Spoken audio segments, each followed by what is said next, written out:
Marcos capítulo 14, o versículo 46, aqui é o momento em que Jesus está sendo preso. Judas conhecia bem o lugar onde Jesus se reunia com seus discípulos, tinha recebido o suborno, podemos dizer assim, o pagamento para entregar Jesus. E o texto diz: e logo que chegou, aproximou-se dele e disse: Rabim, Rabim, quer dizer mestre, e o beijou. E lançaram mãos e o prenderam. E um dos que ali estavam presente, puxando da espada, feriu o servo do sumo sacerdote, cortando-lhe a orelha. E respondeu Jesus e disse-lhe: saíste com espada e farrapos a prender-me como salteador? Todos os dias estava convosco, ensinando no templo, e não me prendeste. Mas isto é para que as escrituras se cumpram. Então, deixando, todos fugiram. E o certo mancebo seguiu envolto em um lençol, sobre o corpo nu. E lançaram a mão, mas ele, lançando o lençol, fugiu nu. Jesus, ele fala as verdades aqui para esses homens. Porque sempre eles disseram assim: não vamos prender Jesus no meio da multidão, não vamos prender no meio do povo, para não ter alvoroço, para não ter problema. E eles aproveitaram, Judas também aproveitou o momento em que Jesus estaria ali com seus discípulos no lugar reservado. Apesar que tinha muitas pessoas, porque nessa época Jerusalém ficava cheia de pessoas. Pessoas vinham de vários lugares e muitas delas dormiam. Era normal naquela época dormir em lugares livres, em áreas livres, ao ar livre. E Jesus, ele, quando o texto diz, no versículo 26, e lançaram-lhe mãos e o prenderam. Eles estavam ali para prender Jesus, porque eles realmente sempre foram pessoas, os sacerdotes, os anciãos, os líderes e os guardas do templo que obedeciam os sacerdotes estavam ali para prender Jesus. Apesar que eles não tinham direito nenhum de prender Jesus. E Jesus respondeu, Jesus está ali.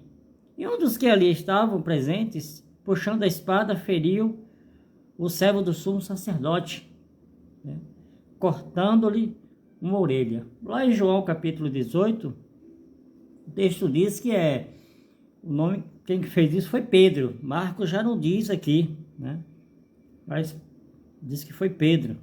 Outro evangelho diz que Jesus disse: guarda sua espada. Eu não preciso.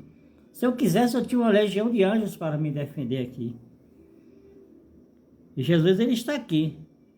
E respondeu Jesus e disse-lhe: saíste com espadas e farrapos para prender-me como um salteador? Jesus perguntando a eles. Porque eram pessoas acima de qualquer suspeita, homens religiosos, homens bem apresentados, mas eles estavam com raiva de Jesus. Jesus, ele veio para dar a vida por nós, para sofrer por nós. Mas estava profetizado? Poderia ser pela cruz, poderia ser, mas a forma que esses homens agiram. Os discípulos até tentaram defender Jesus, o discípulo aqui. Mas Jesus, ele fala: todos os dias estava convosco, ensinando no templo, e não me prendeste, mas isto é para que as escrituras se cumpram. Então, deixando-os, a todos fugiram. Jesus fala aqui, no capítulo 27 diante: esta noite todos vós escandalizais em mim, porque está escrito: ferirei o pastor e as ovelhas se dispersarão. E os discípulos aqui fugiram, se dispersaram, correram. Talvez possamos até pensar assim, que foram homens covardes. Mas o ser humano, ele tem medo.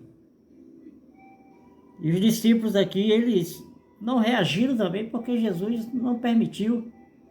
Porque Jesus, ele não veio para fazer uma revolução terrena. Ele veio para fazer uma revolução espiritual. Pedro tentou fazer algo por Jesus. Mas Jesus veio fazer algo por nós.